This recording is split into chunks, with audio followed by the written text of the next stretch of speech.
اعوذ باللہ من الشیطان الرجیم بسم اللہ الرحمن الرحیم۔ وہ صحابی رسول صلی اللہ علیہ وسلم جس نے ایک بھی نماز نہ پڑھی اور وہ جنتی ہیں۔ عمر بن ثابت جو اسیرم کے لقب سے مشہور تھے، ہمیشہ اسلام سے منحرف رہے۔ جب احد کا دن ہوا تو اسلام دل میں اتر آیا اور تلوار لے کر میدان میں پہنچے اور کافروں سے خوب قتال کیا، یہاں تک کہ زخمی ہو کر گر پڑے۔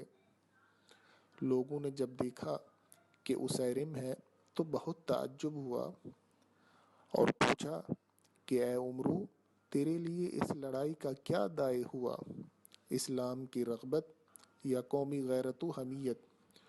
اسیرم رضی اللہ تعالیٰ عنہ نے جواب دیا، بل رغبت فی الاسلام فآمنت باللہ ورسولہ فاسلمت واخذت سیفی وقاتلت مع رسول اللہ صلی اللہ علیہ وسلم حتی اصابنی ما اصابنی انہ لمن اہل الجنہ۔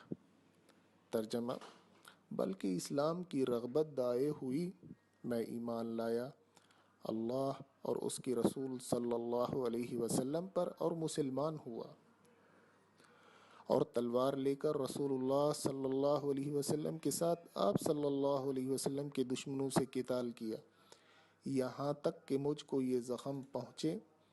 یہ کلام ختم کیا اور خود بھی ختم ہو گئے رضی اللہ تعالی عنہ۔ بلا شبہ وہ اہل جنت میں سے ہیں۔ حضرت ابو ہریرہ رضی اللہ تعالی عنہ فرمایا کرتے تھے، بتلاؤ وہ کون شخص ہے کہ جو جنت میں بھی پہنچ گیا اور ایک نماز بھی نہیں پڑھی؟ وہ یہی صحابی رسول صلی اللہ علیہ وسلم ہے جنہوں نے ایک نماز بھی نہیں پڑھی اور وہ جنت میں پہنچ گئے۔ اللہ اکبر!